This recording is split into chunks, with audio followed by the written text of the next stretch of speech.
When should I lift my index finger when sitting in Tashahhud, and when should I put it down?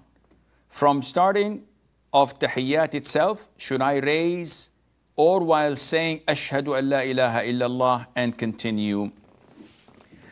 The issue of raising your index finger in Tashahhud is a confirmed Sunnah of the Prophet ﷺ, as per the Hadith of Wa'il ibn Hujr, may Allah be pleased with him, where he said that the Prophet ﷺ, whenever he sat down, he used to point his index finger and move it, supplicating with it. This is all what was mentioned. So scholars looked into the hadith, and some of them said many different things according to their understanding, because it's not specific. It's just stating, pointing it, moving it, supplicating with it. So some of them said that, okay, we should only raise it when we say Ashhadu an la ilaha illallah. And some said, and move it again upwards when you say wa ashhadu anna Muhammadan abduhu wa rasuluh. And some said that you should do that without moving it, as per the hadith of Abdullah ibn Zubayr, may Allah be pleased with him and with his father. And some said that you should move it whenever you supplicate, which means that whenever you mention the name of Allah. So whenever you say At-Tahiyyatu lillahi was-salawatu wat-tayyibat, As-salamu alayka ayyuhan nabi wa rahmatullahi wa barakatuh, As-salamu alayna wa ala ibadillahi as-salihin, etc. And all of these are ijtihad, because there's nothing specific.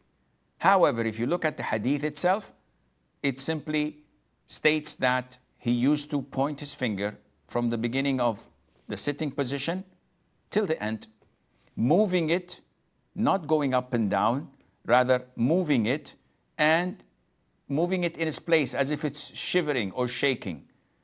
And you do this throughout the tashahhud. If you want to stand to the third rak'ah, you go ahead and stand.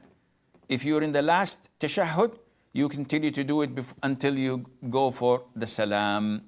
This is what appears. And at the end of the day, even if you don't raise your finger at all, from the beginning till the end, the prayer is valid, because this is a sunnah, an act of sunnah. If you don't do it, it has no impact on the validity of your prayer, and Allah Azza wa Jal knows best. And she says, is it compulsory that the Quran surahs have to be recited in order during Salat? We know that the Quran is compiled of 114 chapters, or what we call surah. And these chapters are in order, beginning from chapter 1, Surah Al-Fatiha, ending with chapter 114, Surah An-Nas. Now the question is, can we replace the order during Salat, meaning in the first rak'ah, I'd recite Surah 50, and in the second rak'ah, I recite Surah 49 or 30 or whatever, something that is before it. This is an issue of dispute among scholars. And this is known as a tankis, meaning something that is upright and you turn it upside down. This is called tankis, or to go backwards. And the most authentic opinion is that tankis in a particular word is prohibited and can be counted as an act of blasphemy, of kufr. So Rabb, you reverse it and say bar. The meaning is different, and there's nothing to call for that except to mock and ridicule the verses of Allah. There is a difference in the ayah itself, tankis in the same ayah. So instead of saying Rabbin Nas, you say An-Nas Rabb. You have tankis in different verses. So verse number 3 before verse number 2. So you reverse it. And also this is prohibited. This is mocking with Allah's words and verses that were revealed as taught to us by the Prophet ﷺ. When it comes to surahs, it's an issue of dispute, and the most authentic opinion is that it is not tawqifiyya. It was not instructed to us by the Prophet ﷺ to put Surah Al-Fatiha, then Al-Baqarah, then Al-Imran, then Al-Nisa, then Al-Ma'idah, then Al-An'am, etc. This was not directed to us by the Prophet ﷺ. And this was the doing of the companions, and they thought that, oh, this one is appropriate to be put after this one.